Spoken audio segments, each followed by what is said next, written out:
تخيل لو بقيت داتا اناليست شاطر ومش بس فاهم كمان في مجالك، ده انت فاهم يعني ايه اصلا داتا، يعني بتفهم في الارقام وبتعرف تطلع منها قيمه حقيقيه وتدمج ده كله في شغلك اليومي. تعالى اعد لك اللي انت هتعرف تعمله لو بقيت داتا اناليست. هتعرف تشتغل SQL صح، وهتعرف تطلع الداتا اللي انت محتاجها بنفسك. هتفهم ازاي الداتا اصلا بتتخزن، وهتقدر تجهز الداتا وتنظفها عشان تبقى جاهزه للتحليل. وهتعرف كمان تشتغل على الاكسل ادفانسد، سواء باور كويري، باور بيفت، داتا موديل وحاجات تانية كتير، وتبني الكلام ده كله على باور بي اي داشبورد زي بالظبط اللي الشركات بتحتاجه بشكل محترف. ومش بس هتعرض الداشبورد، انت كمان هتعرف ازاي تحسب وتبني KPI ومتريكس، وتبنيهم كمان صح يعبروا عن اداء البيزنس بتاعك. وبالتالي هتقدر تحول كم الداتا الخام اللي مركونه في شيتات اكسل كتيره جدا لانسايتس وقرارات تساعد البيزنس وتفيده، وتحلل كمان الترندز والباترن وما تبقاش مجرد ارقام وخلاص. وهتعرف كمان تتعامل مع ريل داتا زي اللي بتقابلنا بالظبط في الشغل، وتقدر تطلع منها فاليو حقيقي. والاهم انك هتعرف تفهم اللي بيحصل في شغلك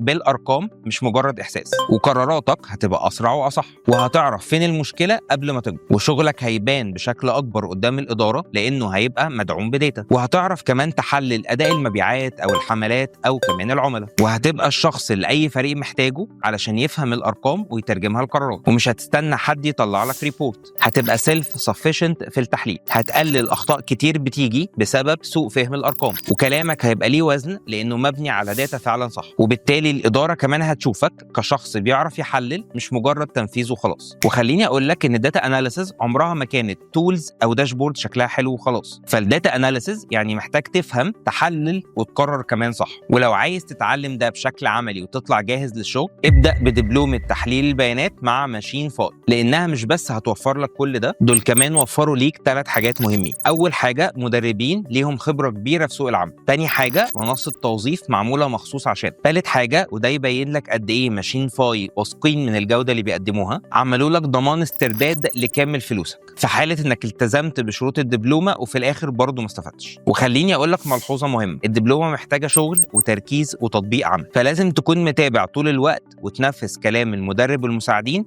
علشان تحقق اقصى استفاده. فلو انت عايز توصل للمستوى ده وتبقى الشخص اللي تعتمد عليه الشركات في قراراتها، ما تضيعش وقت، احجز مكانك دلوقتي في الدبلومه وهيتبعت لك كل التفاصيل.